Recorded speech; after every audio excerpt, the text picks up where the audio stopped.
नमस्कार,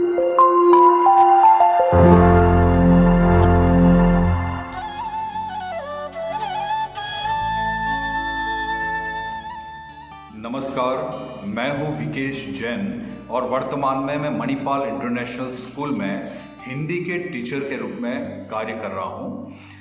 यहां भी हम बात करेंगे हिंदी विषय की और हिंदी विषय से संबंधित कुछ स्पेशल तथ्यों की और उन तरीकों की जिसके माध्यम से हिंदी को पढ़ाना और पढ़ना आसान हो जाता है। हमारे देश के हर राज्य में और अलग अलग क्षेत्रों में कई अलग अलग भाषाएं बोली जाती हैं, लेकिन इसके बावजूद भी हर भारतीय को एक दूसरे से जोड़ने का काम हमारी राजभाषा हिंदी करती है। जब हम इस हिंदी भाषा को बोलते और सुनते हैं तो हमें अपनापन महसूस होता है और इस अपनेपन से हमारी बातें खिल जाती हैं। हमारे विद्वानों ने भारत की शिक्षा पद्धति में त्रिभाषा कार्यक्रम का सूत्रपात किया है और इस त्रिभाषा कार्यक्रम का अर्थ है एक इंटरनेशनल लैंग्वेज, एक हमारी नेशनल लैंग्वेज और एक रीजनल लैंग्वेज।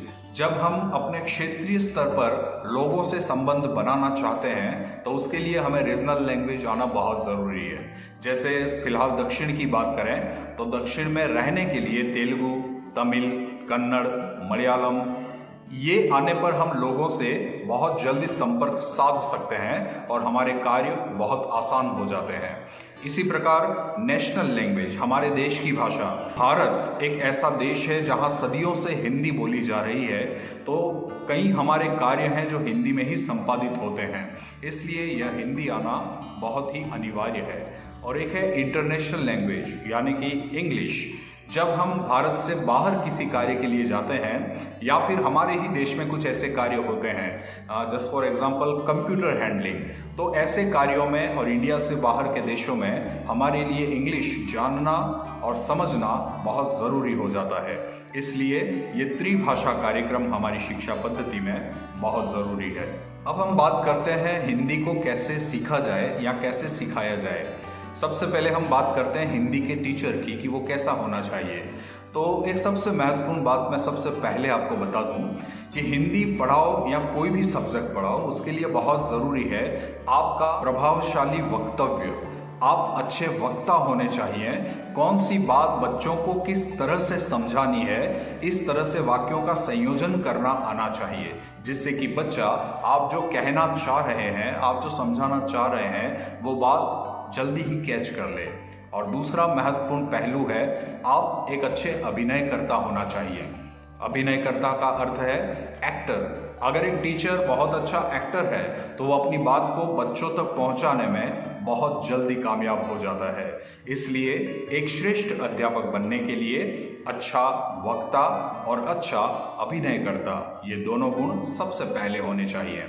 फिर अलग अलग कई कौशल होते हैं जिसके माध्यम से आप बच्चों को हिंदी भाषा पढ़ा सकते हैं।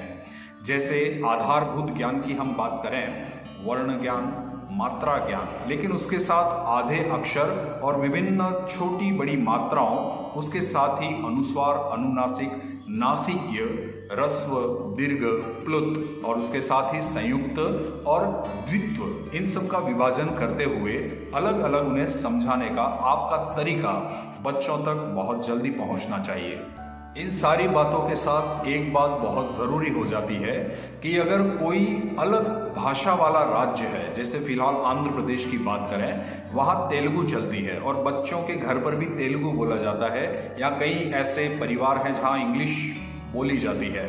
अब इन बच्चों को हिंदी सिखाना एक बहुत बड़ा चैलेंज होता है, लेकिन एक अच्छा हिंदी का अध्यापक तब सफल हो जाता है जब कुछ महीनों के प्रयास के बाद उसकी जो प्लानिंग है वो सफल होने लगती है और बच्चे हिंदी में बातचीत करने लग जाते हैं। इसके लिए कई छोटी छोटी बारीकियां उस टीचर को आनी चाहिए और अपने पढ़ाने में, अपने अध्यापन में उन चीज़ों का उसे समावेश करना चाहिए। जैसे इंग्लिश से हिंदी में ट्रांसलेशन, लेकिन वो भी उस आधार पर भी हिंदी की वैल्यू गौण नहीं होनी चाहिए। इसके बाद आप कई चित्रों के माध्यम से, मिनिएचर्स के माध्यम से, गेम्स के माध्यम से और फिल्मों और संगीत के माध्यम से और साथ ही कहानी, कविताओं और लेखों के माध्यम से अपनी भाषा को बच्चों तक आसानी से पहुंचा सकते हैं। मैं यहाँ कोई बड़ी साइकोलॉजी की बात नहीं करूँगा, लेकिन एक छोटी सी बात जो बहुत ज़रूरी है किसी भी टीचर को जानने के लिए, वो ज़रूर आपके साथ शेयर करूँगा कि एक अच्छा अध्यापक वही है जो बच्चे के मन को समझकर वैसा ही अध्यापन करे जैसा बच्चा चाहता है। बच्चे के साथ बच्चा बनना, इससे बड़ा आनंद कहीं नहीं होता है। और पढ़ने पढ़ाने में जब आनंद जुड़ जाता है, वो इंटरेस्ट जुड़ जाता है, तो आपका अध्यापन निखर कर और पावरफुल हो जाता है। बस एक टीचर बच्चों के हिंदी का आधार तैयार कर दे, उनको पढ़ना सिखा दे, किस तरह से वाचन किया जाना है ये सिखा दे। उसके बाद सिर्फ उन्हें गाइडेंस देना ज़रूरी है और वो खुद अपने इंटरेस्ट के माध्यम से उस चीज़ों को पढ़ पाएंगे। तो सबसे इम्पोर्टेंट चीज़ है उनमें इंटरेस्ट को जगाना, और ये तभी संभव है जब एक अध्यापक समर्पण के साथ साथ श्रेष्ठ भावना से अपने विद्यालय और अपने बच्चों से, अपने छात्रों से जुड़ जाए। हिंदी में जो 9 रस होते हैं, उन रसों का सम्मिश्रण करते हुए जब आप पढ़ाते हैं और जब बच्चा उसी लहजे में पढ़ना सीख जाता है, तो समझिए कि आपकी टीचिंग पावरफुल हो गई है। एक छोटी सी बात यहाँ इंक्लूड और करूँगा मैं कि आप बच्चों को जब पढ़ाते हैं तो ये पढ़ाना सिर्फ पढ़ाना नहीं है, बल्कि आप उन्हें एक कला सिखा रहे हैं। जिंदगी में हर काम एक कला होता है, और कहा जाता है, हमारे मनीषियों ने कहा है कि कला से विहीन मनुष्य जो होता है वो पूंछ रहित पशु की तरह होता है। इसलिए भाषा और कला ये एक ही सिक्के के 2 पहलू हैं। तो उस भाषा को कला के अनुसार ही पढ़ाया जाए, और किसी भी कला को और भाषा को सीखने के लिए रुचि बहुत ज़रूरी है। इसलिए बच्चों में आप रुचि जगाएं और भावनाएं भरें। आप बच्चे को उसी भाषा में बात करना सिखाएं, बोलने का तरीका सिखाएं, और उसके साथ साथ आम भाषा में कहें तो अपना व्यवहार सिखाएं। उसी व्यवहार के आधार पर तय होगा कि स्कूल और कॉलेज से बाहर निकलकर जब वो समाज में जाएगा तो किस तरह की प्रतिष्ठा को वो प्राप्त करेगा।